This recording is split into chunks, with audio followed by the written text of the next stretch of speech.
July నెల 2వ వారంలో నీచజనుల సహవాసము,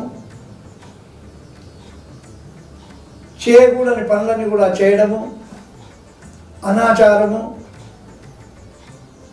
మరి మానసిక వ్యధ, అధిక వ్యయము, మరి ఉద్యోగస్తులకు పై అధికారులతో ఒత్తిడి, విద్యార్థులకు ఆశించినటువంటి ఫలితం రాకపోవడం జరుగుతుంది. జూలై నెల ధనురాశి వారికి 2వ వారం.